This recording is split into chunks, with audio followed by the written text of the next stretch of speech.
Captain Port and Sector Boston asked us to meet with District 1. So we met with District 1 and Sector Boston's representative and discussed a few issues. One, any sector, southeast New England, which also covers the south part of Plymouth, Sector Boston, now have direction to contact the Plymouth Police Department with any reports of incidents, because they are a 24-hour 911 point. In the past, there was mutual agreements for the sectors to contact harbor masters. Now, some cities have harbor masters that are attached to police departments. And in Boston, I think they actually see a harbor master as a police authority because they're under police departments. When they looked at our situation and we said, well, if you get a report from a boater that you've had a suspicious activity happening and it's going to the harbor master and the harbor master says you're out of the water or not available, and it goes to an answer machine, well, that really doesn't help us.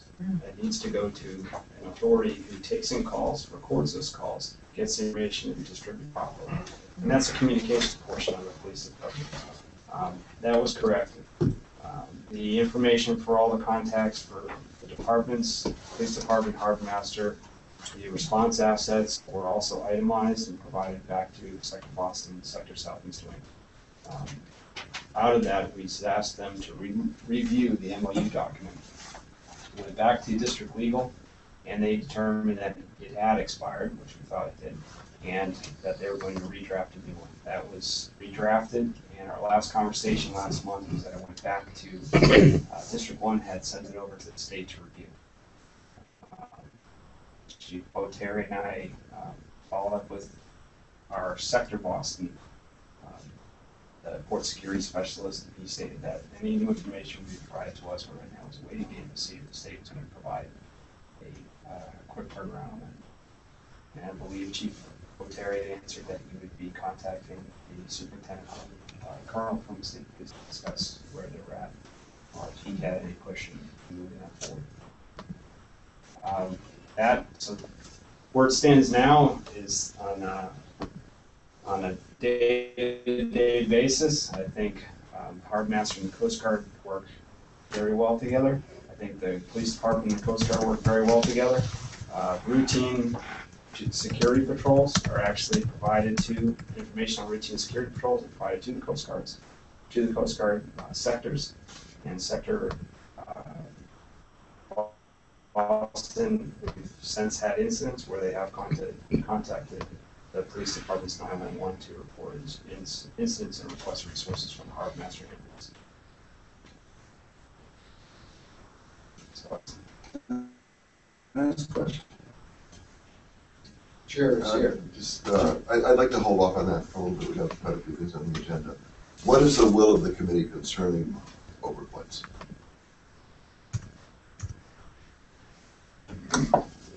Don't we, and I just made sort of a suggestion. Yeah, Richmond made a proposal before. Okay. Okay. Okay, I didn't know that was a motion. I'm sorry, that wasn't a motion, I didn't make it a motion. Okay. It's more of a discussion. Do you want to make it a It motion? was a discussion, I mean, I was actually responding to the lady over there who asked that.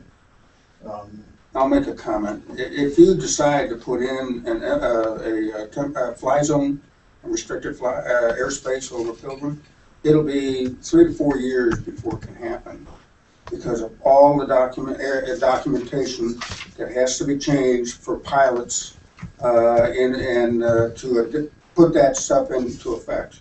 And there's still a lot of pilots around, old-time pilots, that don't use the documentation to begin with. But we don't have the power to do that. All I'm suggesting is that you find out what the other power plants that are located on the ocean, how do they deal with their airspace and how they deal with the ocean. That's all we want to do right now, and then we can advise the Board of Selectmen and they can decide what they want to do. De facto, they're all on large bodies of water. So I think. But, yeah, they got So I think the same question would be true of the whole nuclear industry. So you could say, how do other nuclear power plants protect air or waterborne or something challenges? And So I'll then, make it a motion. and then we'd investigate, and now what we find we give to the Board of Selectmen. Right. Well, wouldn't you make a recommendation based upon which? We would obviously, if there were a clear recommended thing to do, I think we would. Yeah. You know? What's confusing, you know, this and that, we'd have to evaluate it first. I'll second that motion. Okay, what's the terminology in the motion? I think what you were saying was, how do other power, we would look at how other power plants protect against air and waterborne security threats Right. and evaluate that for, How they restrict, not necessarily how they deal with security threats, how they restrict air and water Access. access, right?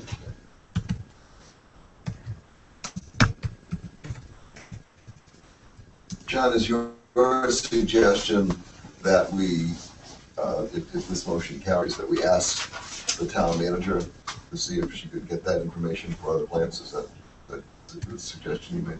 I don't think so, I think we ought to work with Aaron. That's pretty, I mean, fundamentally, it's Yeah. pretty easy to do. Right. The, Yeah.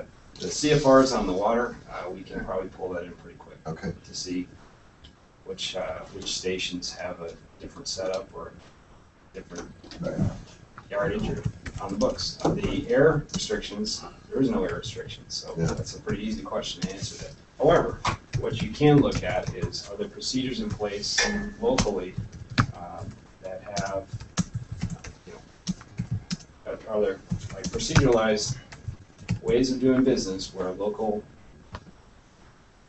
enforcement or power plant security contact the FAA or contact Northcom to ask questions directly about nuisance aircraft or aircraft in general. That we could probably find out too.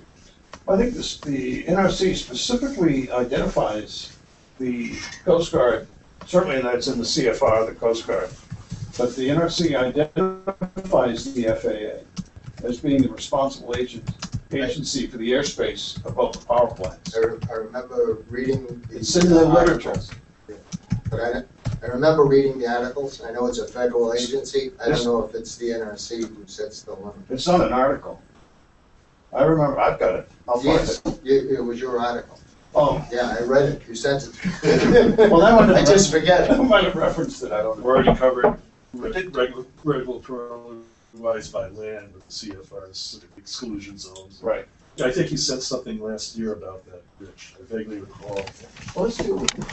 Okay, Roger, can you read that again? how other power plants, restrict air and water access. We're gonna gather information on how other power plants restrict air and water access. And procedures for notification And the of, procedures for to the notification, right, and then the local law enforcement. Any further discussion? As long as this is germane to what we're talking Yeah, I about. was wondering if you could also get an answer to the question about time to get from Westover to Intercept. It's fairly quick. There was actually an incident that happened a couple of years ago when the president was out on Martha's Vineyard on vacation. And there was a small Cessna airplane that took off from, I can't think of the name of the airport. It's out on the tip of the Cape. Chatham? Chatham. Took off from Chatham, started flying over Hyannis. He wanted to get, there was a storm coming through, he wanted to get his airplane away from Chatham and get it on the interior. The F-15s intercepted him over Carver, and their big problem was they couldn't fly slow enough, okay? They have now started practicing slow flight for that kind of intercept. But they circled around him quite a bit, and they created a tremendous racket, you know, because once they slowed down, then they had to kick in their afterburners to gain speed again and go around. And they did that several times. And then the Coast Guard showed up with a helicopter with a big sign rotating on it saying the Secret Service. And they actually forced him down at the Plymouth Airport. And so they were able to get there, but the Cessna flies off at 100 miles an hour.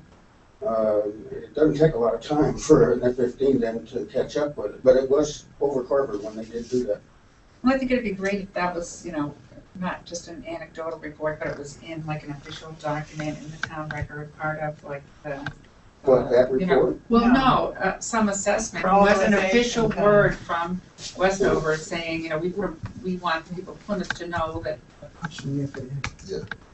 I mean, I think in looking at the FAA, if there is some sort of a restriction, and the FAA does accept the fact that they're identified as the first responder, if you will, for an air incursion, then I think the FAA is going to have some modus operandi that they'll use. They'll say, well, we'll scramble jets out of Westover, and it'll be their estimated time of arrival on Plymouth Station is such and such. I think that'll fall out of it. Now, that's So that gotta would be, be included in your don't- recommendation to get an answer that's to gotta that be question. safeguards. The only reason I knew the scrambling time when they were at Otis was because my next door neighbor, General Anderson, had been the commandant.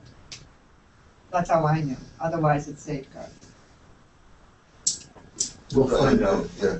we'll find out. I can understand why. Yeah, should be able to find out. Yeah. All right, can we draw this to a vote, or is there any further discussion?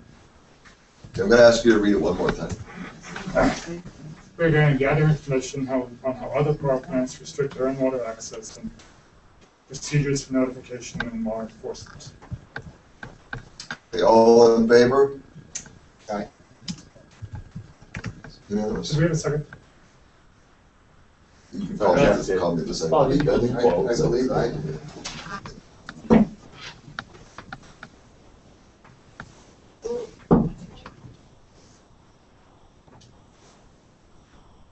So you had a point there a few minutes ago?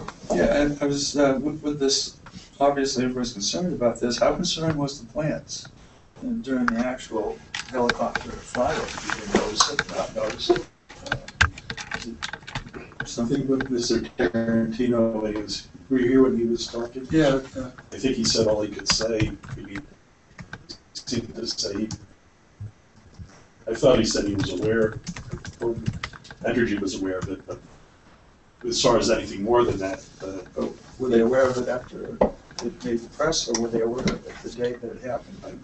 And it was, conspicuous thing, or It's over here to inconspicuous? answer that question.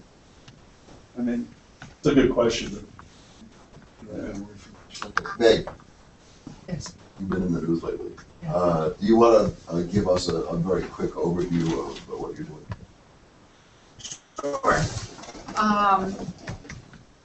Since January, at the request of some local groups, I was asked to become involved as a lawyer. I've been doing environmental protection, water protection in Massachusetts for the last 25 years, to look into the question of Entergy's expired water pollution permit, which I did with some other volunteer lawyers, and we examined the records and we talked to US EPA and to DEP several times, asking about the status The records of permits?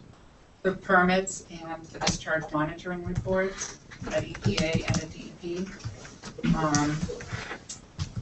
This was during the relicensing proceeding. We brought this to the attention of the NRC that Pilgrim's water pollution permit had expired 16 years ago.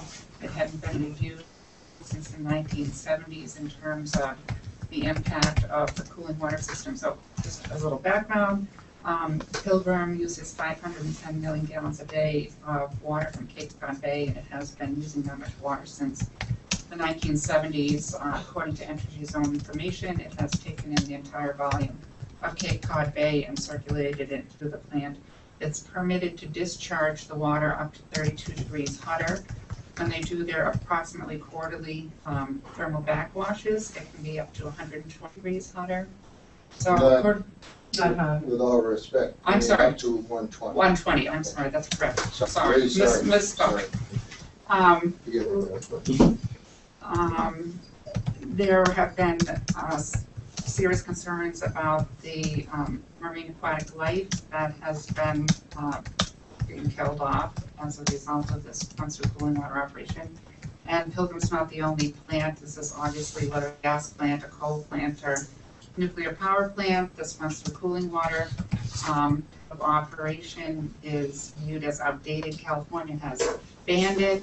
So our view was bringing this to the NRC during the relicensing period would hopefully get the NRC to take a look at this. We also brought some violations, some point source discharge violations to their attention. They refused to look at it. They said that basically it was the jurisdiction of EPA and the state. So continuing with our research, hours and hours of exhaustive research looking at these discharge monitoring reports, we identified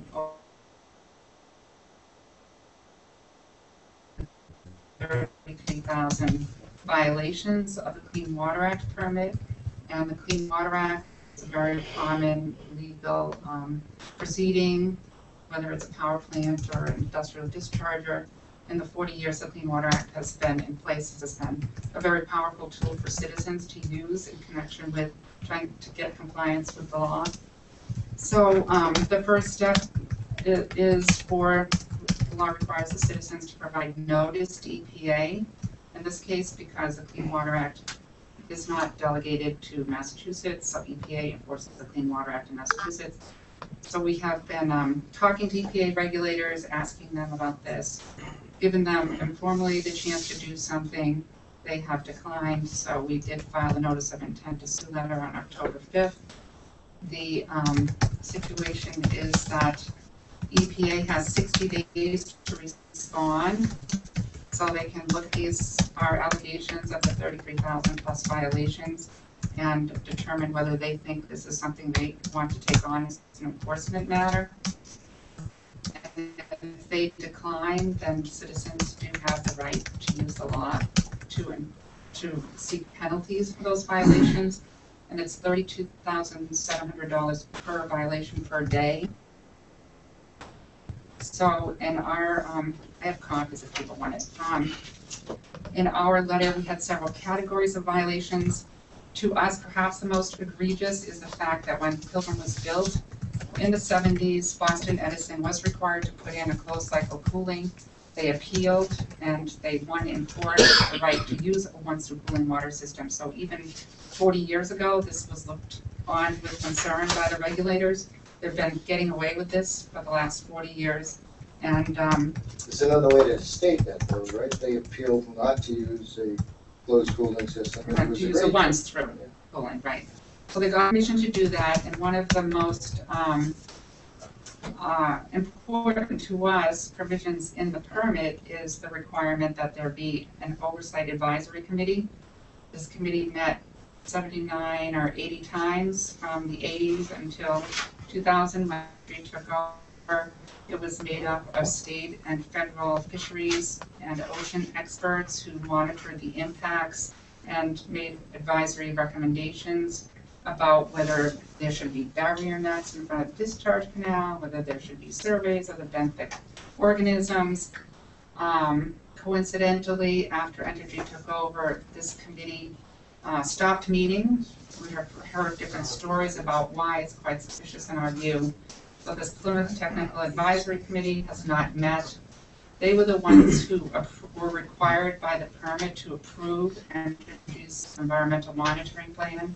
And so since they haven't met, no plan has been approved since about 2000.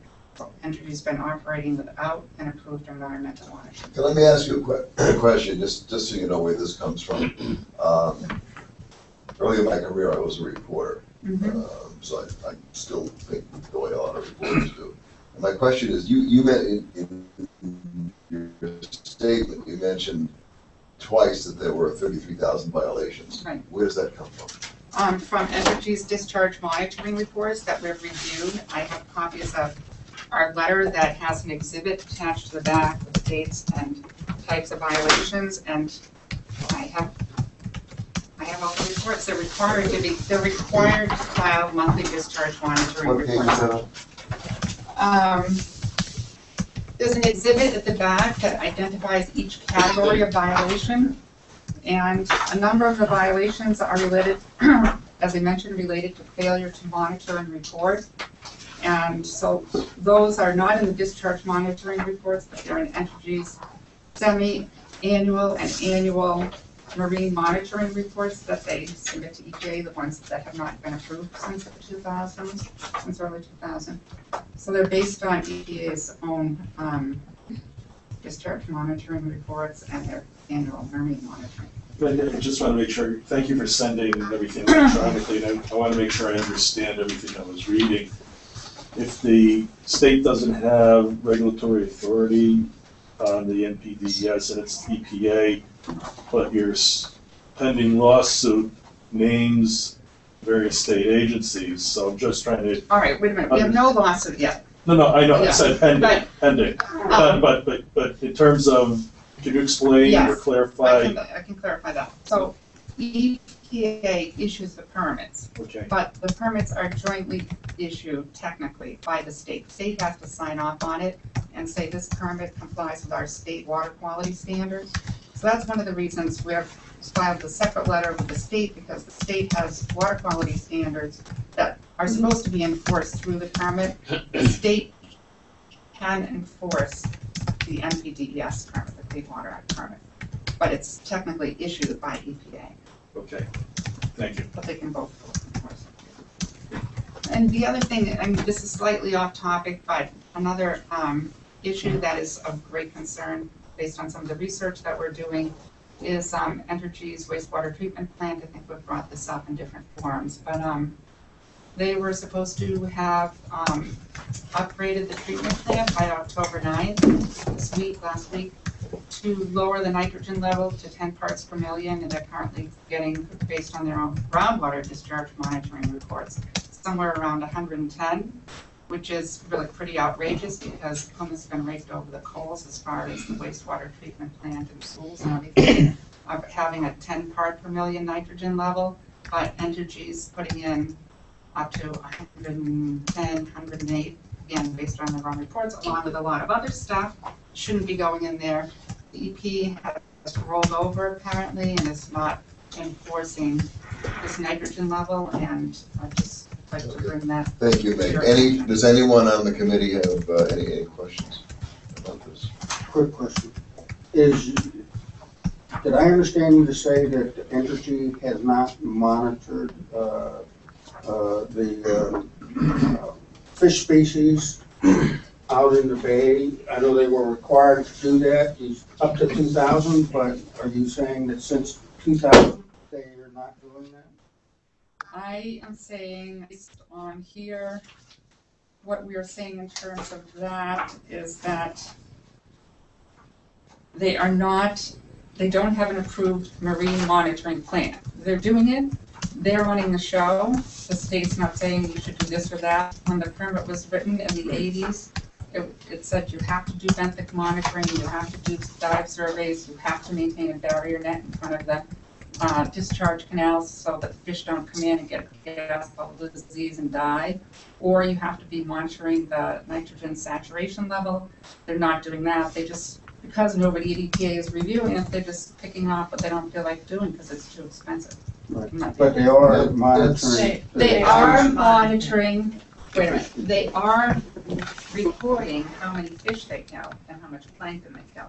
Yes, they are required to do that. Are they monitoring fish species? No, I don't think so. They do. What? I happen to know that two fishermen that fish out there all the time, and one of them is under contract with Entergy to take it's either a state or federal monitor around at least once or twice a year to monitor the species count.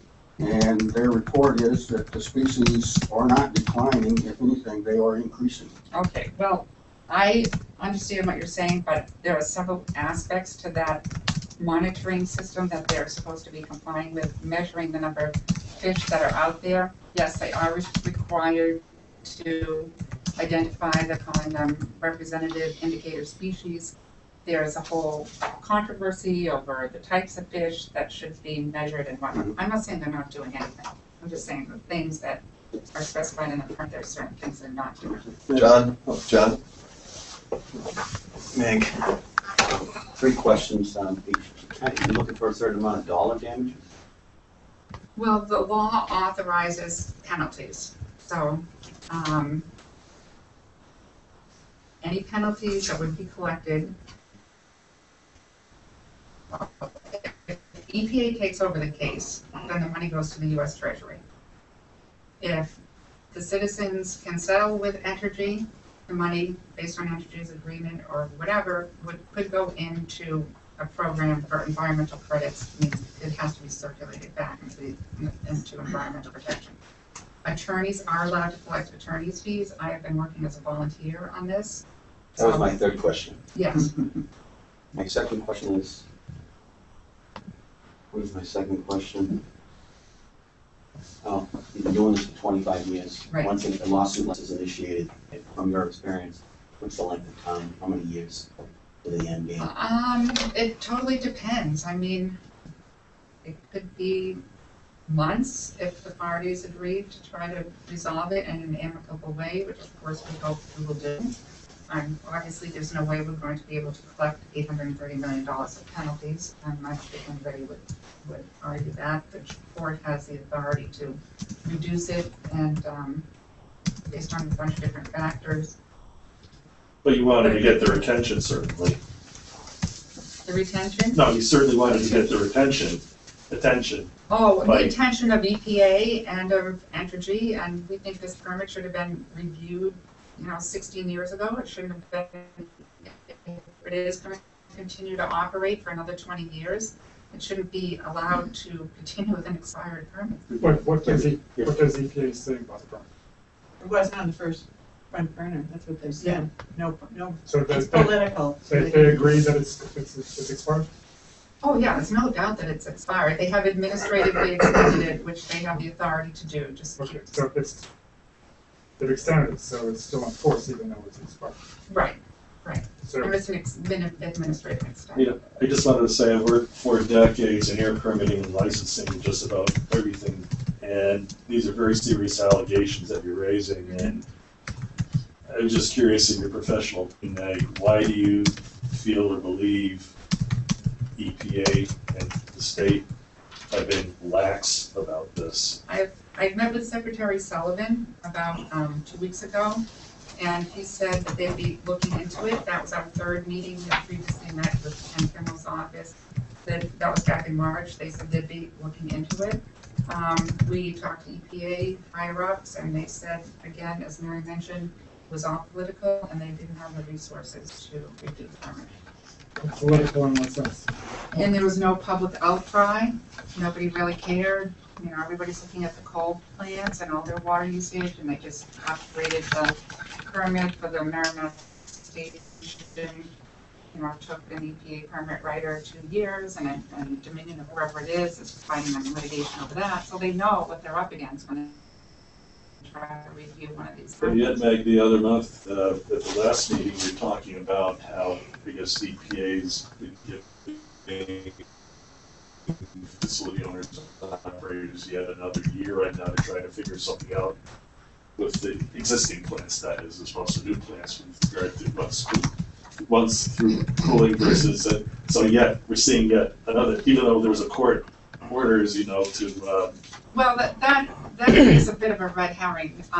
They obviously issued an upgraded permit for the coal station in New Hampshire and required a closed cycle cooling system there. They've done Brighton Point. They can do these no, I without those understand, regulations. yeah. I think, Ms. Shano, you do have to talk about, they do prioritize them, right? I Right. mean, Brighton Point was done, and it was done soon in the permitting process because of the shallow Hope Creek Bay and the circumstances of it. I mean, there is a rationale and a logic. And I'm not pretending to have an inside scoop on EPA. I'm just telling you what I've Yes, I mean, one statement is that it's political and it won't be dealt with, whereas we use, I'm sorry. They said that in a Okay, meeting we're- I attended.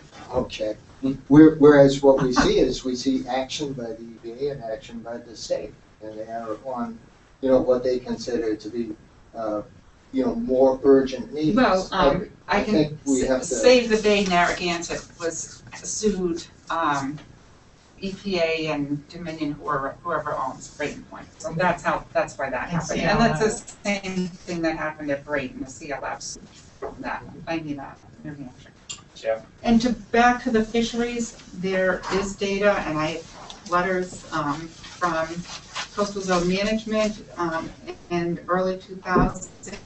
Entergy started the reapplication process, submitted so-called demonstration reports about the impacts, and Coastal Zone Management, for example, came back and said, I quote, this demonstration report does not show that there is no adverse impact. We reject this. Some of the data shows that Entergy's operations have killed off up to 40% of the winter flounder population in local areas. So that data's out there. This might be a reason why EPA is stalling, because they need more information.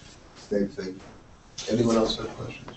I said that. Yes. One comment, I agree with what Mike was saying about kind of a lack of state oversight from the administration. If you look at Oyster Creek, which is currently getting ready to decommission itself in 2019, the governor there and locally had set up a safety advisory council. And if you have an agenda, they have objectives, certain objectives to meet.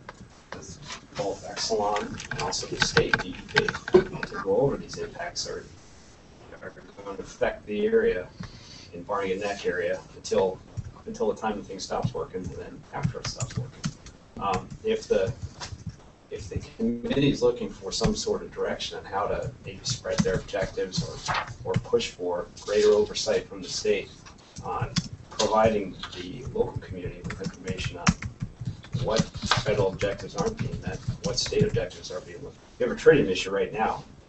Once a week or once a month, the state gets together and talks to each other and talks to Entergy. Is the local community involved in that? No, we get a report at the end of the week.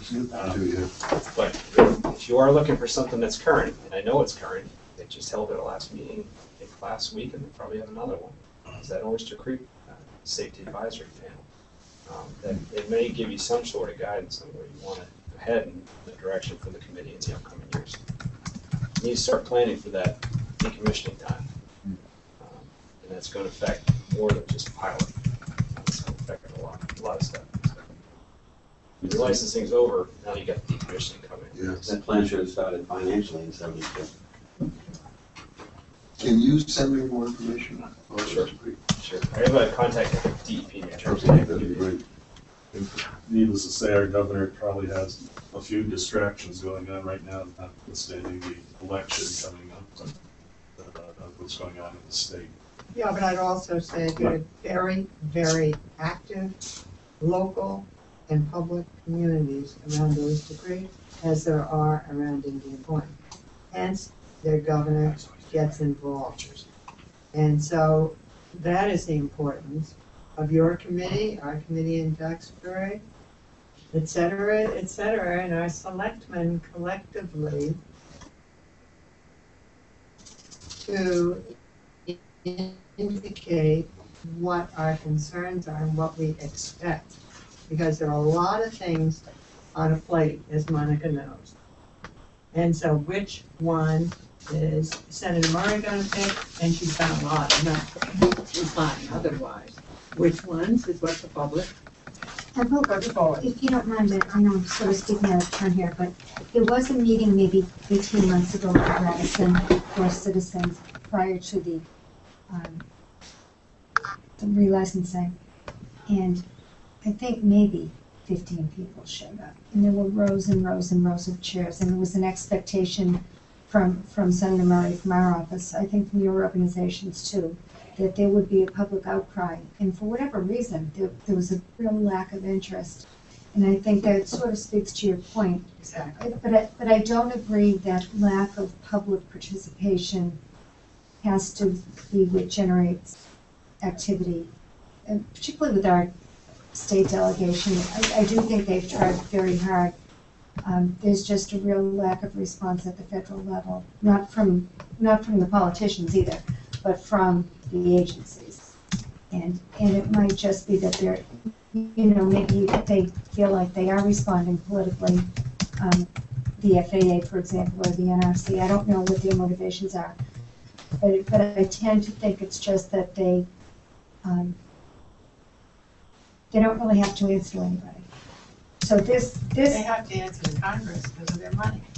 well, Because when Yaska tried to approach safety issues, just Early Jackson Yeah. fought. right. You know, your budget's gonna be cut, sweetheart. But the budget itself is another nightmare, you know, the whole federal budget, but I guess what I'm getting here is that this is a different approach, a new approach where you're looking at specific agencies like EPA and at the state at DEP. So I think that's a reason to believe that things can start to generate some activity. If I could just take off on your comment, Monica, that having worked with hundreds of environmental attorneys over the years there, and I'm not going to comment on the merits or lack thereof of every cited allegation, but I think Meg has done a bang up job identifying a lot of key issues, and given the distribution list there, Mary, that if that doesn't get the attention of our state and federal elected officials, all the jumping up and down our committee, any committee could do. I mean, I think it'll certainly be a wake-up call if there are merits to various allegations there, and the people to make that kind of determination have been notified.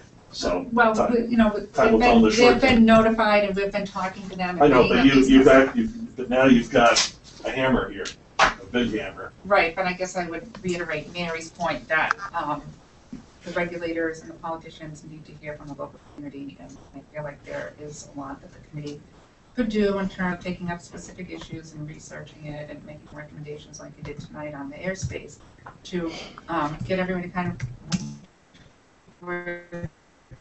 the same goal that Aaron mentioned. I mean, we have a 7-person committee. One of the things we can talk about is how big our committee should be. Sometimes it's bigger, sometimes smaller. We have expertise in certain areas, not other areas, so we don't have a fish person on our committee, at least.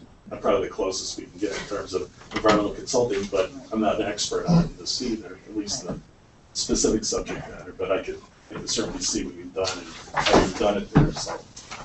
Mr. Jeff, I have a question. I congratulate Ms. Sheehan, it's pretty well logic. Okay, there's certainly allegations, that enough to get everybody's attention. But the question is, I understood it will not be a suit just against EPA, it will also include the Commonwealth of Massachusetts and various departments, All right. at least for not imposing regulation. Well, first, we don't plan to sue EPA. We would sue Entergy. If we do, this is down the line. You're gonna sue everyone, aren't you? No. Oh. The law requires that they receive notice and the opportunity to do something. If EPA does not enforce the law, then yes, you can also sue EPA. Some groups do that, but we decided, at least at this point, that we would not. That the suit would be for penalties against Entergy. But I'm sorry, I guess And I then- don't understand if Entergy or Boston Edison, in compliance with their permits, did what they did, because obviously they gave you all the data that you include in your report. Right. Yeah. So really, you're saying the EPA is not imposing its No, we're regulations of saying the that state. based on what the permit says, Yeah. Entergy didn't do these things. Didn't do But the the- things that the permit But the requires. state finds no failing. Well, Well, just the because the EPA state hasn't enforced it doesn't mean the violations aren't there. We're saying, based on what we're seeing, we believe the violations are there. State, are you going to take action? And if they don't, then it's our option to go to court and say to a judge, well, even though the state's not acting and the feds aren't acting, we believe these are legitimate violations. What do you think? So what you have to do then is the way the process works is you're notifying the state and the feds that you're not happy with their enforcement of the regulations. Right. And depending upon their answers, Right. or irregardless of their answers, you're gonna sue the Entergy Corporation. No, if they come forward and say, we're going to deal with this, we're going to pursue these violations, then we can't. Okay. What if they say, Meg, they come back and say, we don't think these are they may be exceedances or what have you, but we don't consider these violations because even if you disagree with them, then what? Well, then we can say, we think they are violations, and we can pursue the option of going to court. And in that case, you'd be taking the EPA and the state to court. No, Oh. we're not required to, no. So you still, So we're just saying, EPA, you can have your opinion that these aren't violations, Right. but we believe, based on these reports, that they are violations. but is. And ask the is- judge to decide. And that's fine to use the legal system, but I mean, they're like the FAA and like the NRC and like the EPA, I mean, aren't these federally, they draw their authority from Right. law. Right, that's correct. So they have the authority to regulate. And EPA has the authority to regulate. Right, They don't have to regulate. The law protects them. They have discretion whether to regulate, whether to enforce the law or not. They can or how say to interpret the law. how to interpret. the Sure, law. to set the limits. Right. But they can say, this is not a priority, we are not going to pursue these violations. Yeah, they might be violations, but, we don't have enough resources or whatever reason, we're not going to seek those penalties. So if you want to go seek those penalties, go. So then the EPA and the state play no part in the Right, trial? that's correct. Have you seen elsewhere, Meg, where the EPA's abrogated its responsibility there where, so. There's 40 years of case law. That's what I'm. Yeah, there's 40 years of case law, power plants, all kinds of cases under the citizen supervision where, You're not reinventing the wheel, No, you're no, basically no, just no. saying, hey, that you feel you would have done what you've done if you didn't think you could be successful in it, because obviously you don't want to waste your time with someone else's money in the process here. Okay, any other questions from me? Yes, is there any particular reason you're doing this to say Pilgrim Station rather than the canal plant, which is only 6 miles from it and with this exact same I kind have, of cooling system and temperatures? I don't know the facts of the canal station, I don't know how frequently it operates, I know that I grew up in Plymouth.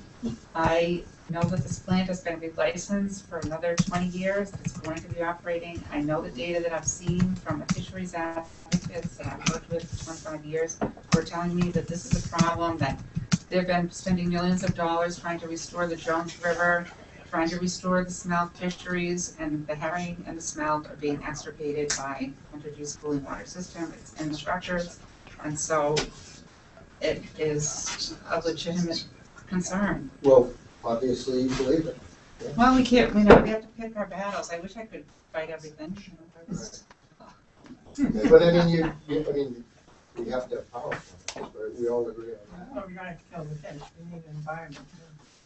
Well, yes, you do, but we have fishing industries that actually catch fish and sell fish and we eat fish. So I mean, there has to be some balance in nature. If you put in cooling towers, you're actually adding heat to the atmosphere, just in the entropy of the system. And an environmentalist, I mean, like Greenpeace, you might think a closed system with cooling towers has some advantages, okay? But ultimately, it's worse for the environment. Paul, do you know if Brayton Point is using salt water versus fresh water cooling towers there? And the towers, they appear to be fresh, but I'm not an expert on Brayton Point. The reason why I asked that question is that cooling towers, for the sake of argument, were to come to there. I know there'd be a howling by other groups in the region, the Plymouth Carver Aquifer, and how groundwater is being used and not used in terms of various. Well, it would have to be fresh water, because it's the fresh water that is used to make up to the plant. Right. The fresh water is turned into steam, and then because of the thermodynamic cycle, okay, all power plants are like this. 2/3 the heat has to be removed to go from the steam state back to the water state, to then go or whether it's a coal-fired boiler, or an oil-fired boiler, or a gas-fired boiler. But saltwater cooling towers have been built in the natural draft cooling towers. They may, in terms of the amount, I'm not familiar with how much intake water would be used for a cooling tower versus a once through. But since you have evaporative cooling there, maybe the amount of water coming in would be less. I don't, Yes, it is much less. much less there. I wouldn't say, Right, but all of that heat, if heat is the source, as you suggest, of pollution, that heat is still gonna be rejected to the atmosphere, and Right. actually more heat. So if heat is the culprit, if heat is the evil, okay, then cooling towers are not the natural answer. let me just say that Entergy itself has evaluated a range of technologies. I'm not just talking about cooling towers. I have seen a range of technologies. They've done all the economics. And so that's what should be looked at. And I can't sit here and argue those technologies back and forth with you. That's EPA's job. That's the expert's job. We're just saying the permit should be reviewed and looked at, and the current permit should be enforced. Okay. I certainly have no objection to any of those things, okay? Thank you very much. Well, John? Does the town manager have a copy of this, Meg? yes, Okay, Yes. so everybody. Okay, so, Aaron, there's been a lot, one of the papers that I read is the Cape Cod Times, and there's been a lot of discussion, but I'm surprising you with the question, I apologize for doing that, I don't usually do that. But there's been a lot of press lately about concern on the Cape, about the ability of people who are on the Cape to get off in case there's some kind of an accident, or whatever at Pilgrim, where the Cape is endangered somehow. And obviously, people coming off the Cape have to come across the canal in order to get across the Cape. And that could happen at a time when there's an evacuation of people from closer to the plant. The question I have for you is, are you getting inquiries from people on the Cape about that whole process? Sure. Oh, yeah. Been getting a lot of inquiries from the REPC. We had a couple reporters call, one came in, and also from Senator Wolf's office asking questions. I do understand there was a meeting. I wasn't able to attend the meeting, but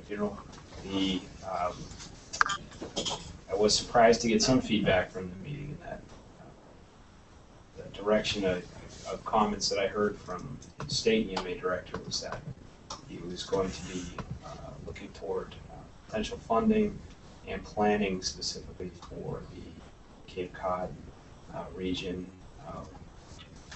with respect to Pilgrim's EPZ. My comments back to that were, well, that's excellent, but we actually have 3 EPCs in the state of Massachusetts, and you should be looking at a combined traffic management plan for all 3 EPCs. What we have now is a limited traffic management plan that everybody can poke holes through. And frankly, we would have issues with actually using that plan and procedure because of the limitations on it. It does not incorporate the Cape, and that's not by design, that's by basic law. So NRC comes down and says, hey, you're going to do it out to 15 miles, you're going to do it out this, that's all they're going to do it for. Our issues have always been that we have traffic and access control points that are in Bourne. We have traffic and access control points that are affecting roadways in Wareham. Why aren't these towns being afforded a competent traffic management plan, just like the Cape, just like us? So if they're looking toward, a comment back to them was, you're looking for a focus on funding and planning just for the Cape, I'm obviously not a fan of that. I want to hear something that's more conducive to the regional aspect of the entire evacuation or such things as the issue with Pilgrim Power Station. But I don't know what direction that's going to. I was surprised to hear that the director from the EMA went out all the way out to a regional REPC to speak to them about a traffic management plan that consists of heavy discussion on Pilgrim EPC, but I've never had a good discussion with the director himself in our own EPC about our traffic management plan issues. The public safety chiefs and myself, the town manager, we've been to EOPS, been to MEMA, discussed our issues, and we've seen no action on a revised emergency response plan for Pilgrim's EPZ. I'm sure the same is for Seabrook, and I'm sure the same is for BY. We have a new rep manual, that's a radiological emergency preparedness manual. We have new requirements that are due to us for local communities and also states to take. These have to be enacted by 2014, and we have not seen any indication that our plans and procedures will be revised prior to that 2014 to be a competent, proper plan.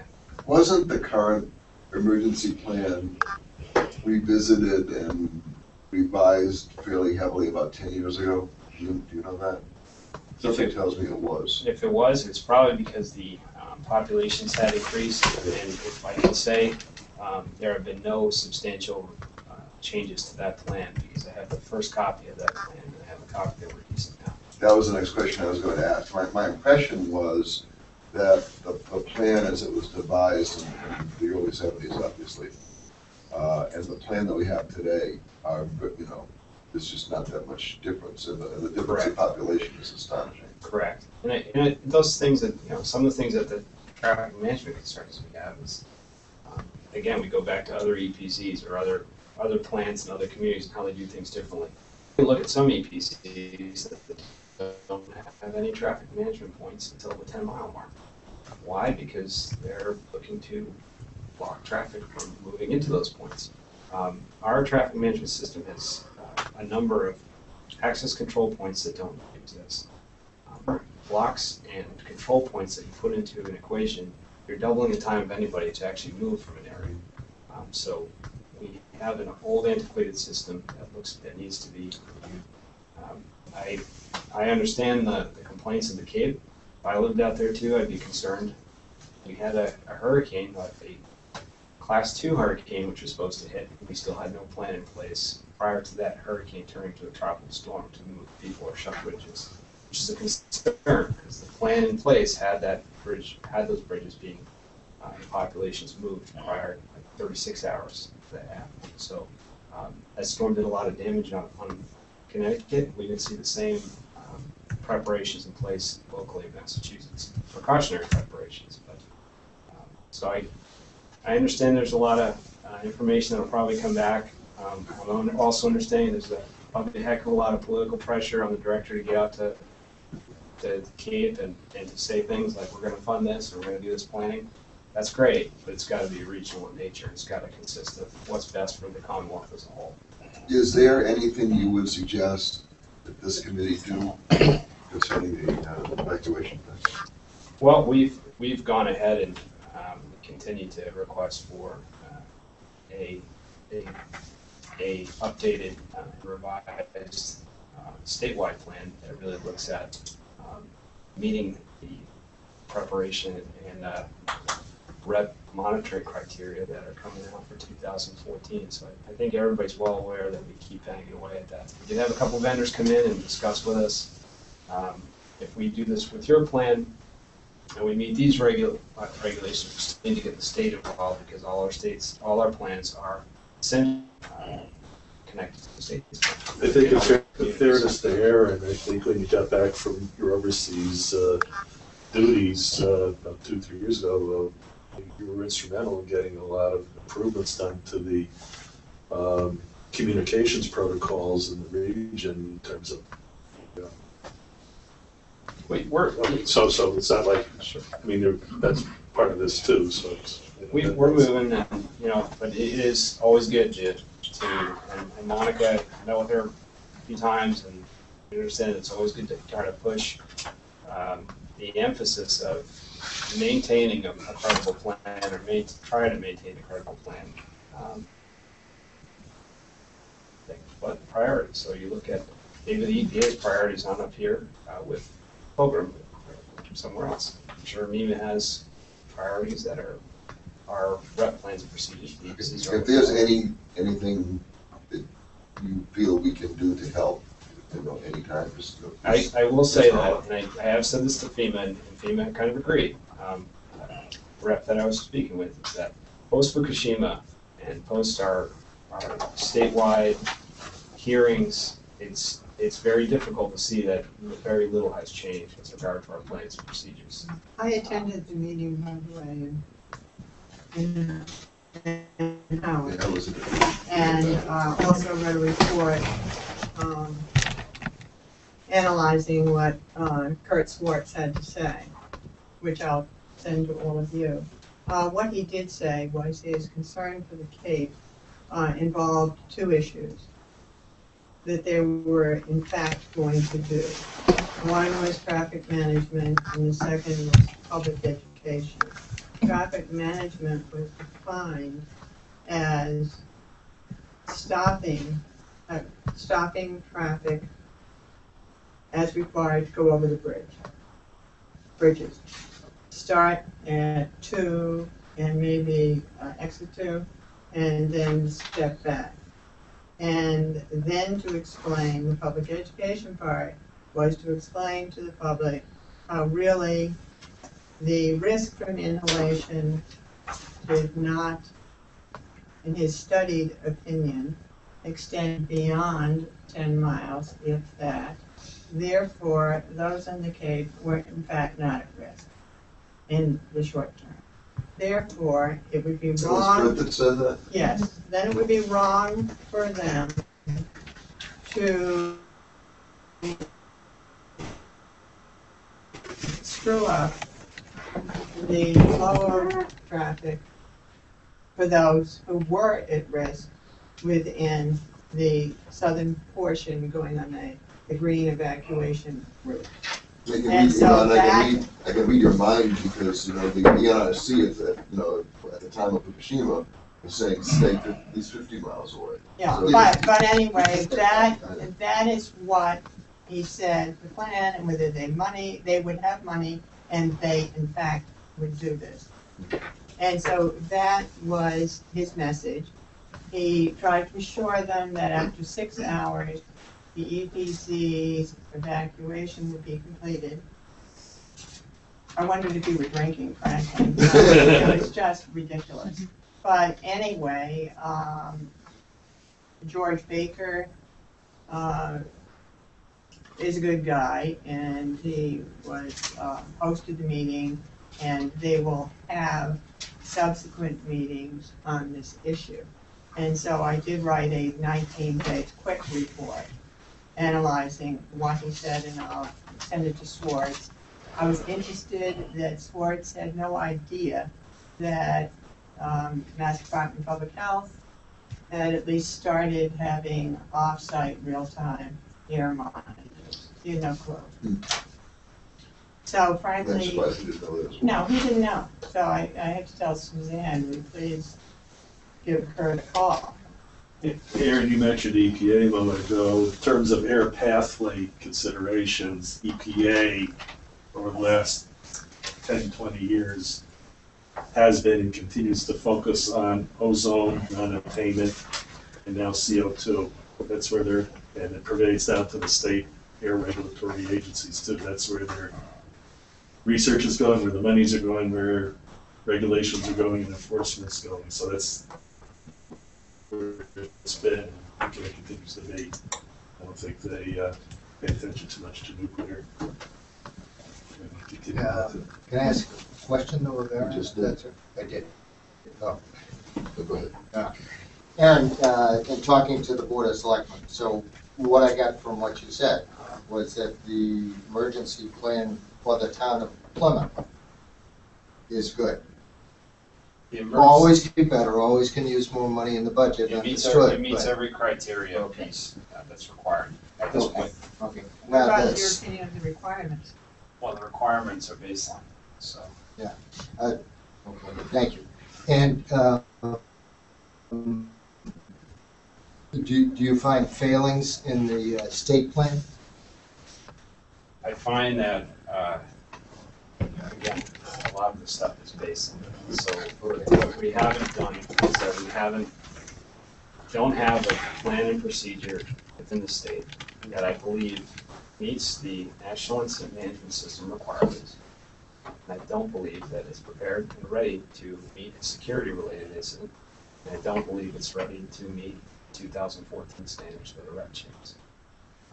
We don't have a specific plan in place for the Plymouth Police Department in the event of a sole security incident at Pilgrim Fire Station. We have a radiological plume migration plan in place. So it's difficult for us to say we're ready to accept the responsibilities of an on-site security incident because we don't have plans, procedures, or a checklist to go through to say how a response will take place, or how things will be set up, who's going to lead what. Aaron, can I ask you a question on that though? Because Rich, you attended that. It was 3 years security ago, exercise, still exercising- emergency drill. I think exercise got in invited Plymouth to. Police, Plymouth That's Fire, an state exercise. and federal. Yeah. But we don't have any planning criteria for hostile action base. So hostile action based events. So until we get definitive planning criteria for hostile action based events from FEMA that we can proceduralize and put into a plan, there is no current proceduralized plan for a hostile action based security incident at Pilgrim Power Station. What did they use 3 years ago? That was just an exercise. Right, but I mean, they broke out procedures they were using. Procedures, there was command and You may control have structure set you up. may have an on-site procedure for that, but there's nothing procedurally that anybody from the state police or anybody from Plymouth Police can break out a checklist on items for response to an Did incident. that get into the recommendations back then, Aaron? That this is something that, It is, I mean, that was a developmental exercise specifically because they needed to meet Demonstrate. and demonstrate a function for the NRC. Now, FEMA in 2014 will have a hostile action-based exercise that we'll be a part of. We still have to get criteria that we need to meet as a local community, that we need to proceduralize and put in the plan. I have seen some from one down in Turkey Point. I took a look at how they proceduralize different security issues. That's something they did on their own with Florida Power and Light. It's nothing that we have here or statewide that we have, and I can go, here you go, Chief Pointeri, here's your security incident plan, here's your plume migration plan. That needs to be put into plan and procedure, that needs to be tested. The police departments combined, state police and local police, need to have an idea of what their checklist action should be in the event of a security incident. Do I think that they can respond to a security incident? Of course. But proceduralized, in 2014, we'll have FEMA observers come down and take a look at our incident plan. We're still waiting for A, the criteria to come from FEMA, and B, the initiative to come from the state to review our planning procedures. John, were you aware that there was nothing procedurally set up? no, I wasn't aware of that. What do you think of that? Well, that's, obviously I was stunned when I came in here and heard about the no-fly zone. Yeah, yeah. That wasn't what we put out there Plymouth month a year or so ago, so. That's formalized procedures per our radiological emergency preparedness program. Are there procedures in place for a security incident at from nuclear power station? Yes, but there's nothing within a formalized plan that we have to maintain locally at this point. I think I wrote up a brief summary report of my observations from 2008. Would it help if I circulated it again? I think it would be. And send, Yeah. yeah, just send it to our Okay. committee. So to synopsize, Aaron, thank you, Brian.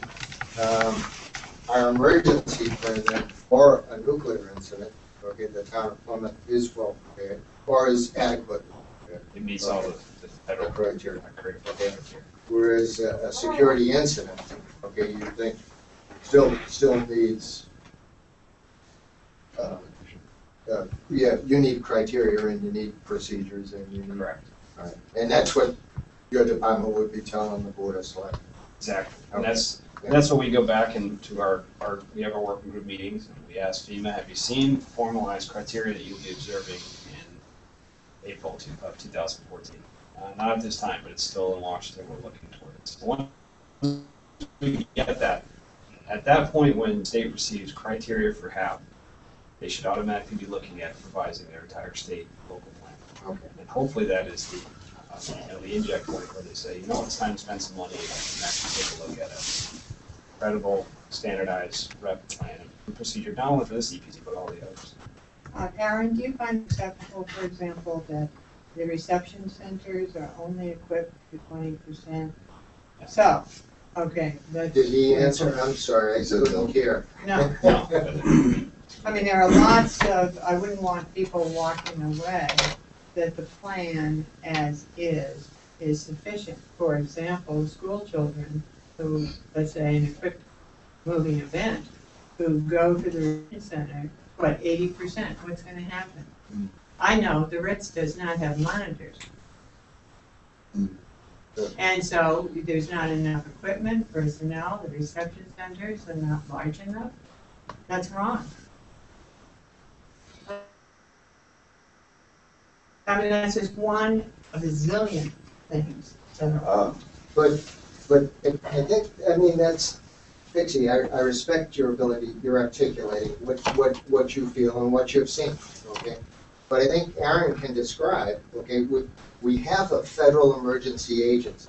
We have a Massachusetts emergency agency. And then each town in the Commonwealth has to have a public safety, or it has to have an evacuation plan. Every town in the Commonwealth is responsible for its town, okay?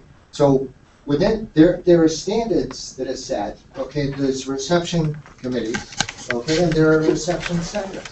Okay, so your opinion is that, or maybe you stated a fact that the reception center is only gonna hold 20% of its allotment of the town? FEMA's policy is that it only has to be equipped to handle 20% of the evacuating population that is slated for that reception center. Okay, That was decided at FEMA when the Okay. question was asked in the mid-90s. Isn't So the the basis, question hold on one is, second, Pixie. Isn't the base of that the thought that the other 80% would go to friends or relatives? there is Is that the basis also, of it? New Reg 0654 J12 says specifically, and it's the only shell in it, that 100% shall be monitored within 12 hours. And just common sense, what is the point when you read the guidance of a reception center to monitor for contamination, recognizing that the sooner the contamination is detected and removed, the better off you'll be, and to wash down, they actually wipe down the automobiles so they won't be spreading it to supposedly clean areas. That is the purpose of it. The purpose cannot be then achieved by having sufficient equipment to deal with only 20% of that population. We can put a little common sense here. I want to, yes, but the other thing is, And it so, was- And it was based upon the response to a hurricane in Florida. However, hurricanes and nuclear incidents are different. Number one, you turn on the Weather Channel or the TV and they tell you about a hurricane perhaps. We know, particularly from Fukushima, that accidents aren't necessarily slow-moving and well-behaved. but So they're therefore, also a not, fast accident can happen. they're also not immediate. It was over 24 hours before there was any core melt, before there were any releases. If you look at NRC documents for BWRs, they will tell you how quickly, in a matter of hours. I'm sorry, I'm just trying to exchange the information here, okay? Okay, And well, we can there- email it to the committee, because I'll email it. Well, that's, I don't know if this is the end of the discussion. At Fukushima, there were 24,000 lives that were lost. But they were lost to a tsunami, and they were lost to a seismic event. It was 24 hours before there were any releases at all, okay? They do Now, there are have lessons- monitors off-site, so nobody knows, and they have admitted that. I don't know at what point we're discussing and at what point you're just making statements, and I'll Because I'll you're just just be making a quiet. okay, I I'm think making a we need to move counter on. Meg, you have one quick Well, comment? I mean, it just sounds like a similar situation with EPA, where the state and the federal agencies aren't doing their jobs, and, Aaron mentioned that at Turkey Point, they came up with something on their own? Was that something the community was able to negotiate with the utility, or? No, it was, one of the plans we looked at was their procedures for maritime security incident. And that was developed through, I think, Florida Power and Light and the county, Dade County. And, you know, obviously they meet federal criteria, but they felt they needed to do a little bit more robust planning with regard to local recreation, low traffic, and otherwise. So, Okay, Roger, I guess you go on to the minutes. I have one quick question. I'm sorry, just very quick. Aaron, are you familiar with the FEMA hazard mitigation planning process? yes. And are we eligible for a grant under that? We are until December 3rd. And so eligibility for the last time, we put together a project that was not selected by FEMA. On this one, we're looking toward I understand we're looking toward a dam removal and culvert replacement project. Yes. Nuclear planning would not be considered as mitigation. No, I'm doing one for the University of Massachusetts Okay. for 4 of their campuses right now, and it's both man-made and natural. Yeah, I'm almost 100% positive, but I'll get it in writing for you, that radiological emergency preparedness planning, it would not be eligible under hazard mitigation, HMGPP.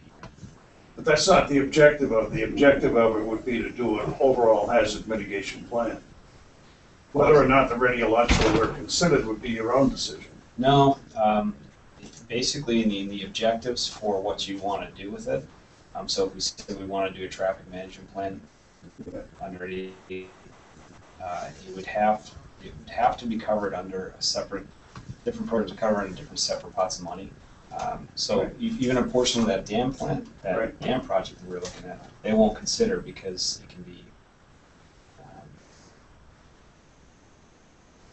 it can be supported through another FEMA grant system program. But I'll get that writing for you. I know we've discussed it before. Okay, thank you. I want to mention to the committee, I saw something from Suzanne Condon in the last couple of days about the meteorological and radiological monitoring towers. And so I asked the question of, what basically the status of them is. And what she said is that they're in the permitting phase now. John, I want to make you aware of this as well. I asked Suzanne Condon what the status was of the meteorological and radiological monitoring towers that we talked about before. And what she said was they were in the permitting stage now, which tells me that this tells us that they've selected sites and are ready to move beyond that. Permitting just the local permits? Yeah. Okay. And so I expressed to her that if she needs help from the Plymouth end of things, to let us know. We'll do whatever we can do to try to get that moving along quickly. And I don't know whether you have any other. Yeah, we met with them. They showed us the 4 Yeah, sites, yeah. and that's it. No issue there. So, Cool. Okay. so they're making it work. Thank you. Do you have anything else you want to mention? I don't. Thank you. On mine. That's a new business too. The Duxbury Youth Advisory is putting an article before town meeting requesting that the town provide $18,000 for a air monitoring tower in Duxbury that would be operated and integrated fully into DPH's plan. That's just another avenue if you felt, particularly south of Plymouth, that another tower might be a good idea, just another way of going at it. And it's been through the legal department at DPH that they will, quote, accept a gift of a tower. I'm sure Suzanne knows about that. Oh, yeah. Okay. Good. Thank you. Yes, sir. Richard.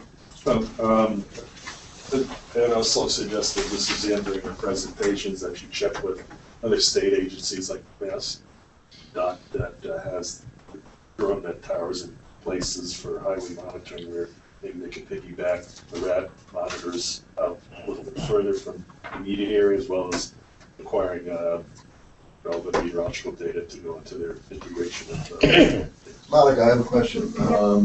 My impression of what Suzanne is doing now is that this is like a first stage effort. Is that, am I inferring that correctly? With the In other towers. words, with Plymouth in terms of the radiological monitoring towers, and that there could be incremental development of that program? An increased number of, Yeah, sites. okay. I think so. Okay. It's all about the budget. Yep. So as the economy improves, she may be able to pursue that. Okay. But right now, that's where we are. I know. That's where we're at. Yeah. What about a line item like for Seabrook, but targeted to? They stopped Master doing Plan? those when after 08, when the economy sort of hit bottom. Also called, are you talking about local earmarks? That For type of thing? C10 got 90,000 last year. It's in this year's budget for monitoring. Okay. And so my question is, a line item directed specifically to expanding the offsite monitoring and going to DPA. If it's a line item within the budget, that would come directly from the agency. That would not be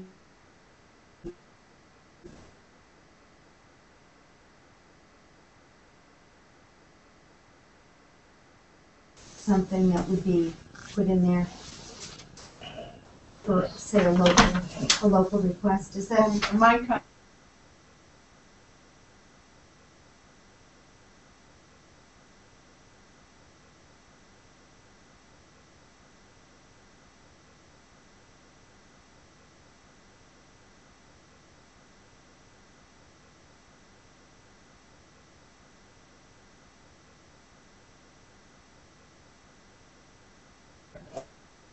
This afternoon, I don't know if everyone on the committee had a chance to take a look at, I think I sent extra copy of Mike and Mary on this courtesy, but there's a NRC announcement that NRC and Prairie Island Indian communities signed memorandum of understanding, and it pertained to the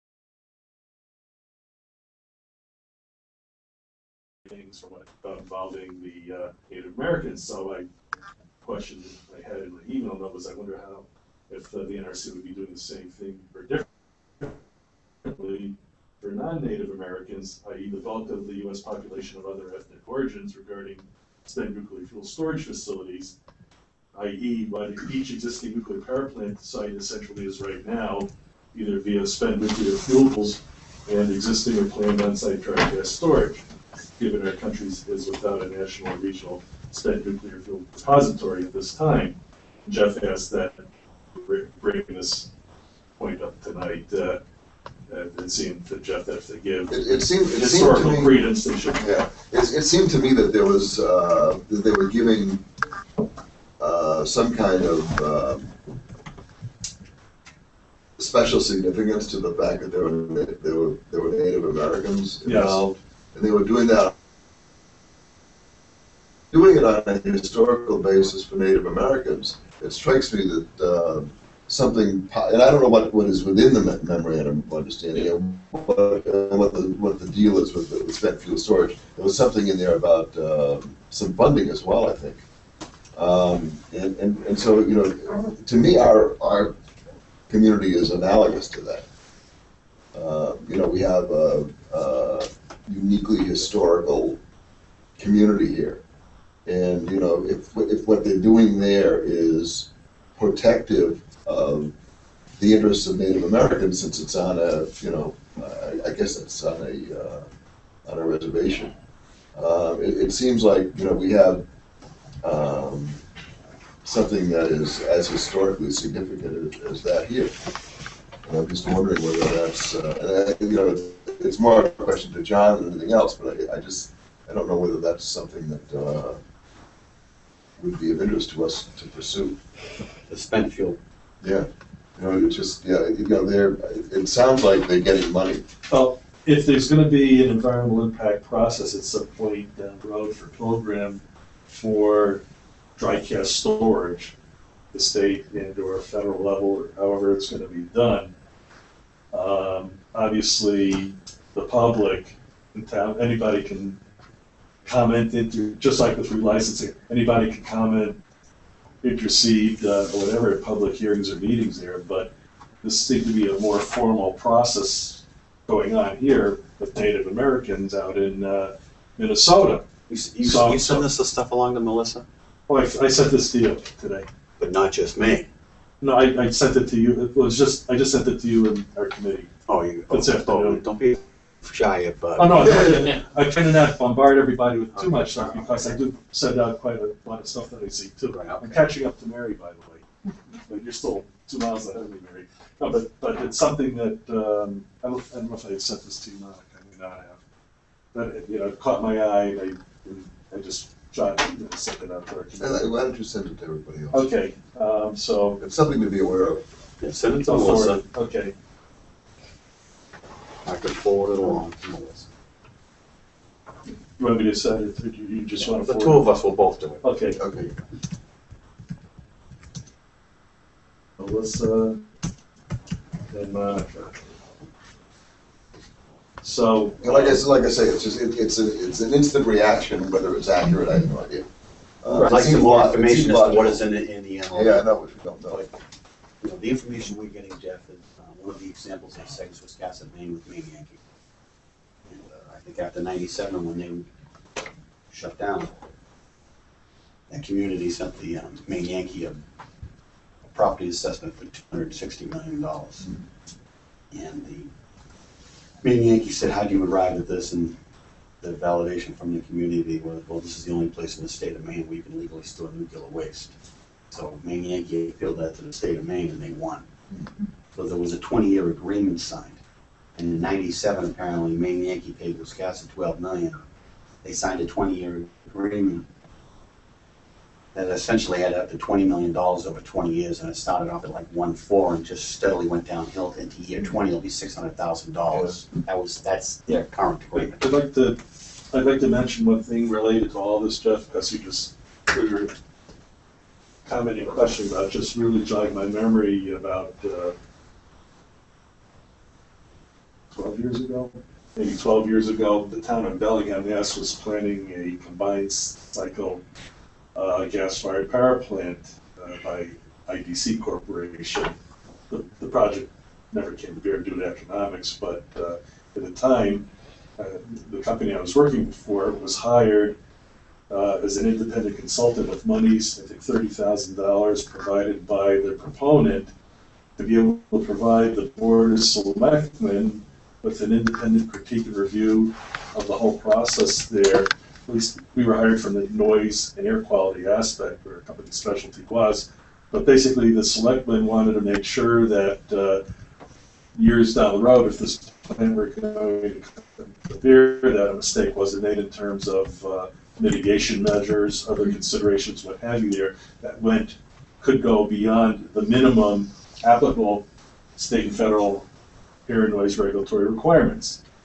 So what I'd like to see happen here, if push could come to shove there, is if Pilgrim is going to become a, quote, interim spent nuclear fuel facility with these dry casks there, that monies become available from, or somewhere from the feds there. So if our town board of selectmen want to hire independent consultants to review everything going on, experts on a lot of this stuff. Not that, we can't provide comments as a committee, but, to keep an eye on the NRC and their consultants there. It's good for the gander. So I'm using my Bellingham experience as an example where this has been done certainly for other power generation facilities at a local level, but I don't see why this could, looking down the pike here. Okay, the other thing that I received, I guess it was today, and I think I forwarded to everybody, was the tritium report from the plant, and it didn't look like there was any significant news in there. There was, I think it was 205. Yeah, 205 is the only one that's still fairly high. It looked like it is starting to track downwards, but it's done that before and then track back upwards. So, there's just not really any news there, except they're going to continue monitoring. Okay, Roger. Is there any, closure date, like where DPH thinks they're Not gonna that I know have, of. like a definitive Not word that I on the know of. source of the leak? I think, they're still trying to figure out what's happening there. And, all the information we've seen before just says that they don't know what the source of the tritium Yeah, I've is. seen the reports Yeah, myself. and I don't know of any closure date at all. Another point that I've asked DPH to look into is in the ERM report that Entergy did in 2010. They talk about discharge of tritium from the neutralizer sump into a catch basin. It says that it's permitted by another agency. When I asked DPH about it, they told me to look at the Clean Water Act permit, which I did, and there is no catch basin 10 that permits this. So that's still an outstanding question that I've asked both Entergy and DPH to answer, like this tritium coming out of the neutralizer sump is being put in a catch basin that's I'd be discharged interested to to the get an bank. answer if you could forward it to us. All right, I will. You don't think that's a continuing effluent point, do you? Well, when Neutralizing something that's it's like a batch periodic discharge. discharge, right, Yeah. they're doing a couple of those a year. Right, so Right. where they put resin fines and Right, things like right. Okay, Roger. Yes. We've all had a chance to look through our minutes for last night's meeting. Any questions, changes? I'd like to make a motion just to thank Roger for the great job he's been doing summarizing a lot of these complex technical regulatory issues since joining our committee, and you do a great job, Roger, summarizing everything in English on behalf of our. You definitely So I just wanted to, I think Well, thank you very much. deserves some commendation. I think Rich really doesn't want to be the recording. I never could do it. Well, I was thinking maybe I've been doing this long enough that somebody else might like to do it.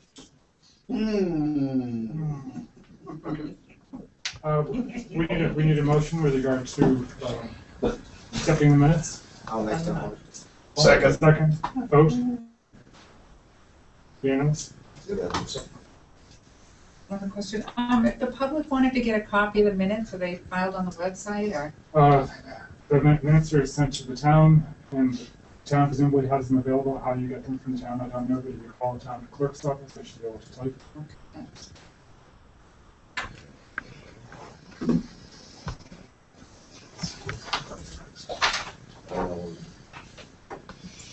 Jeff, one thing we started talking about just before you got here last time at Walls, you're going to be away for a couple months. I'm going to be away until, I'll be back in March. Back in March. One of the things we're kicking around here is there a way for you to be phone patched in when we have our monthly meetings? We do from St. Martin's, right? Not to intrude upon your time away, but if you felt you'd like to hear what's going on firsthand, or Yeah, anything, let's see what's happening with the agenda. But we don't know in terms of mechanics, is if there's a physical way for you to, like if this facility has a speakerphone that, and you could phone into it and it can be set up. What it would be is a Skype connection. And, let's see what's on the let's see what's on the agendas. We can figure out how to do that. I would bet there's a way to do that. And know you can get internet access in here. And it seems there's, over the next several months, certainly, there's gonna be enough issues, just from what was discussed Yeah. tonight, that, if you had the time and energy to be involved in these meeting discussions, it's, I think it's important. Because I'm still gonna for be aware, continuity. I'll be aware of what's on the agendas anyway. Right, right. Any comment about any of the items listed in old business on this? I was planning to attend the coalition forum in Pine Hills. Did you attend, Rich? Yes, I did. Can you summarize it for us? Yeah, sure. Belinda Brewster Right. was invited to give the same presentation that she gave to the town board of selectmen. I think it was about 2 months ago, was it? Regarding the coalition that's on the website for addressing how host communities could be part of this coalition for spent nuclear fuel. I think she basically did the same presentation she gave. They're about, this is done at the Pine Hills at the Stonebridge Club Cabana, and there are about, let's say 15 or 20 people who showed up. It was a little disappointing. More people didn't show up. Now, I don't know about you, Rich, but as a Pine Hills resident at Great Island, I get hit with questions all the time from residents about what about this, what about that. I say, why don't you come to our meetings here? You know, this was advertised, and I was kind of disappointed. More people didn't show up to hear, even though it's posted on the town's website. But in any event, I thought you know, it went pretty well. And, there wasn't really any new information How is that coalition going? Do they have any other members? don't think it, I think there, was it Wisconsin? One? Maine? Was that- One other member or one member? One member. I think well, when that the question did come up and there was one member, but, you know, why aren't there more? You know, I assume everybody of importance in the host towns.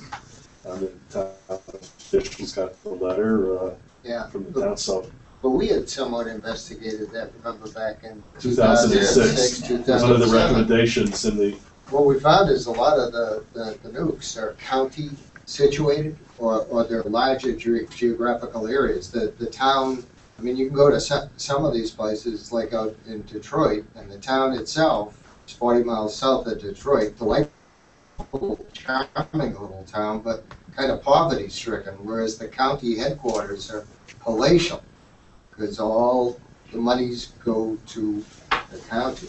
So unless you know who to address in the letters, you're not necessarily talking to somebody with authority or knowledge. Well, I think that's a big part of the problem. I think the issue is, go ahead, Rich.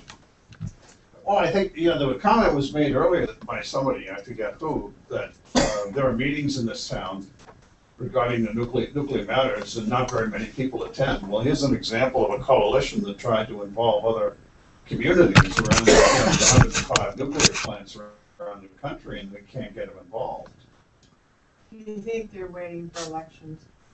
That's I don't know. possible. No, this has been going on for a while, you know, the question is. No, I'd love to know the reason why. Yeah, you know, it strikes me that from a marketing perspective, it strikes me that either we're not getting the message to the right people, or we're not getting the right message. Yeah, it's really, the objective is very, very important, is to pay for the spent fuel pool for, you know, moving it all out after it's irradiated after 5 years, move it out, and then so that you don't have 3,700, you know, spent fuel runs in there.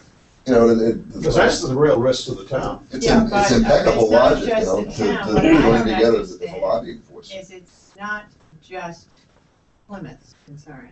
No. If it goes, Duxbury, God knows these others. So our committee was going to bring it forward to our selectmen, asking them to sign on. However, we decided to wait until after the elections, because then we would, in addition, write to whoever was elected and asking that they push for this. That was our thinking. So I was just wondering if anyone thinks like we do, and whether you're going to broaden as opposed to just the host community, but the communities that in fact would be impacted if there were a spent fuel pool fire. That's a good point.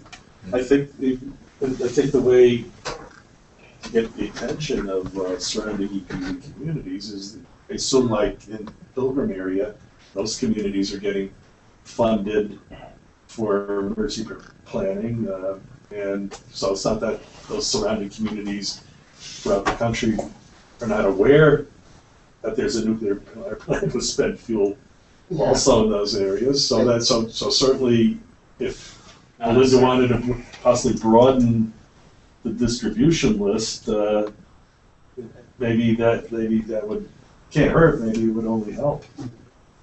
Most EPZs are county-based. The county is, the county structure for receiving funding,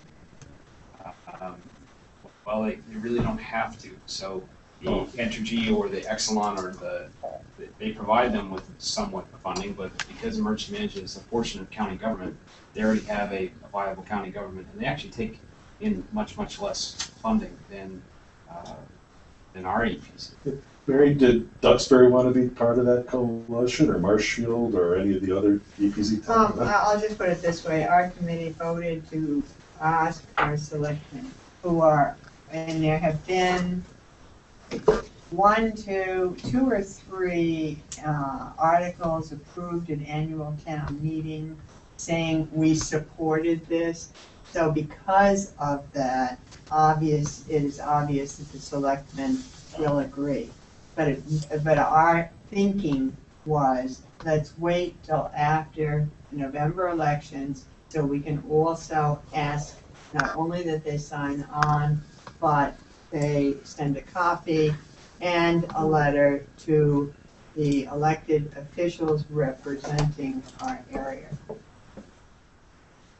That's what made sense to us. So I don't expect there will be a problem with that. So we will have 3 members rather than 2. I don't know about Kingston, Marshfield,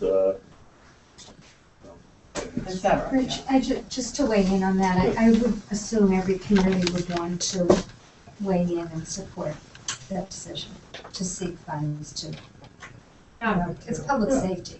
Yeah. And it's at the highest level. exactly. Right. The other thing, I don't know if I've mentioned this here before, but Plimpton is within have I talked about this? Plimpton is within the EPZ, but, well, they're not EPZ approved, but they're technically within the limit. So a few months ago, Senator Murray, Rep. Calder, the officials from the town of Plimpton sat down with Entergy and had a very long meeting asking to include them in the EPZ. And it was more difficult, in my opinion, than it should have been. But one of the issues, and Aaron had talked about this, the evacuation. Many towns evacuate through Plimpton, yet Plimpton was not included in the EPZ. Plimpton was not receiving training or funds. So Entergy finally did agree to include them. I saw Chief Dillon from Plimpton, maybe within the month, and I asked him. And he said they have not heard back at all from Entergy. He has contacted them repeatedly, has yet to hear back from them. So we had sent a letter as well after hearing that. And it's very discouraging, to say the least. Also, because of the meteorology, Dr. Clapp, who was the founder and regional director of the Cancer Registry, have been tracking radiation-linked diseases. And because of the sea breeze, he feels the increase in Plimpton is there.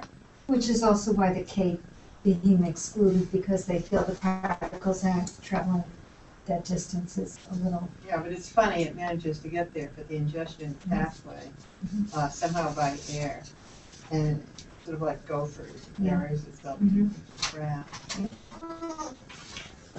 I think so that the committee can understand the whole issue, though. I think what Ms. Monaco is saying is Plimpton would maybe 5 or 10% of the town that's Yes, but within what the happened 10 is the miles? population has grown enough since the original designation that they came back for another shot. The first time, no people lived within the little section that was Right. within the radius.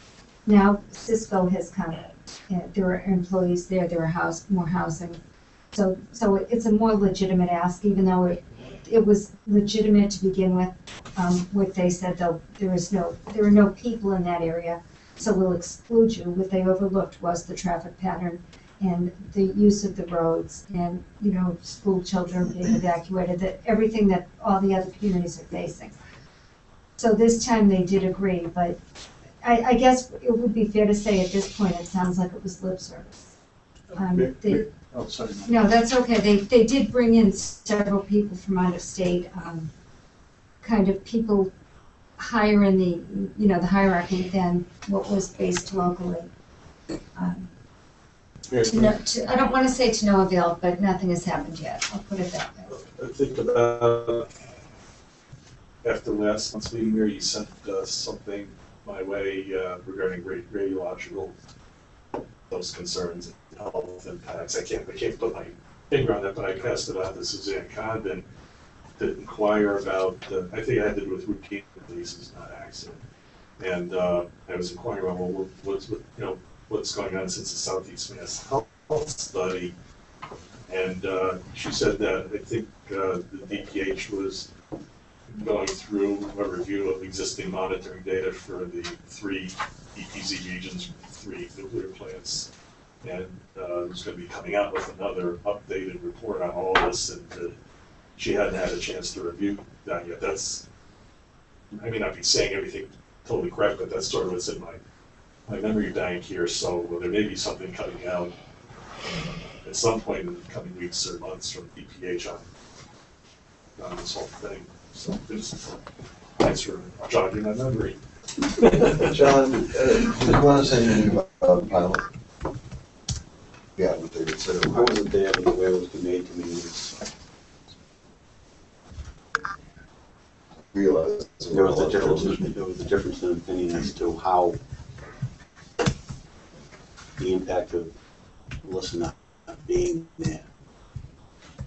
That should not have necessarily qualified that meeting as unproductive. Yeah.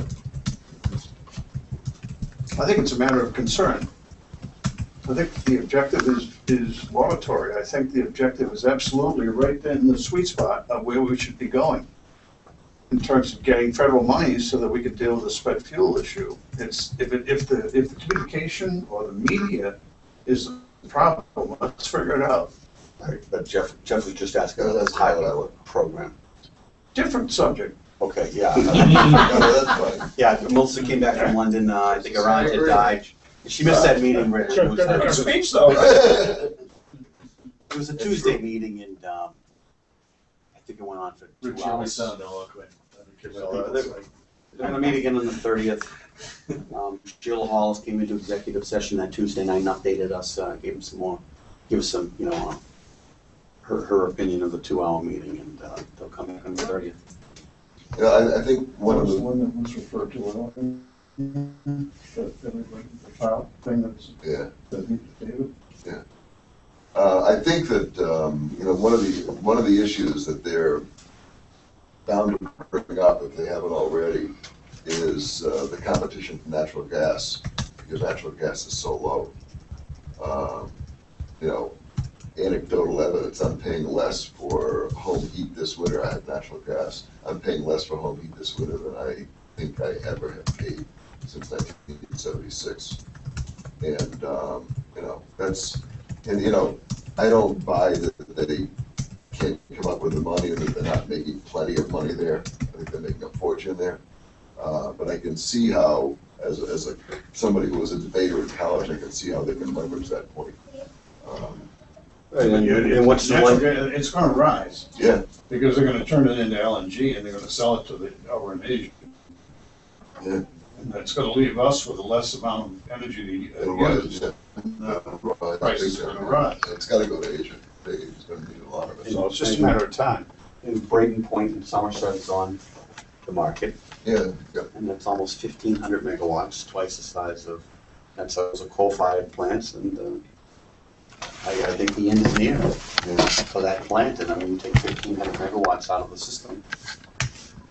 That only has to help our costs. There's a lot of truth, Jeff, to what your impression is. That in fact, late this afternoon, I was reading from my power trade magazines I get inundated with, and someone had it. I just got halfway through the article, but they were saying that it's really not necessarily even EPA new or emerging regulations in terms of coal. It's economics. And what's going on with gas, and it's not only hitting the smaller, older plants, fossil plants, but also potentially nuclear plants.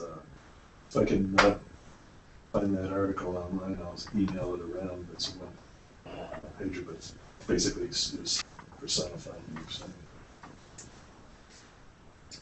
Any other comments or any other new business?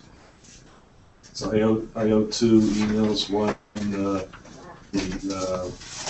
2009 summary of observations from the hostile emergency drill, and getting this blurb out to Alyssa and Monica on Native Americans. Yeah. But they're politically incorrect here, by the way. They said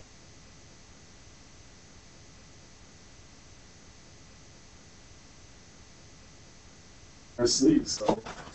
I mean, isn't that just something to do with them agreeing to the conditions under which they're going to agree to be investigated as a storage site? I mean, Well, that's what it, well, I thought, I only had a chance to quickly glance at it, but I think it may be a facility that's already out there, existing, it's going to be a storage site, and they want to involve Native American community as part of the EIS process. At least that's sort of the gist of. Most environmental regulations and environmental impacts and whatnot statements, they have special provisions for native tribes. But they made well. No, I hear what you're saying. Yeah, I'm just saying, You know I don't see that. I'm very interested in your opinion, Nate, because in fact, when I forwarded this, I said,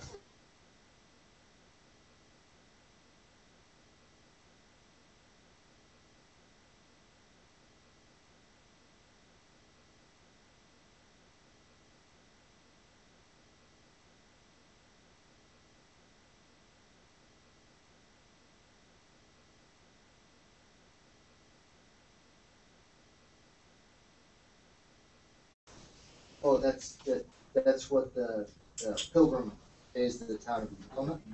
It's payment in lieu of taxes. Right. So right. going into that equation of how much money they give John is, John determines But what that has his to be in lieu of requirements. taxes. We're talking about something else, which is like a consulting fee. They pay a consultant, that's not taxes. That could be negotiated in, I believe. Hey, I want to see if John, Aaron, or Monica have any other comments or things to bring up. Motion to adjourn? Motion. Second.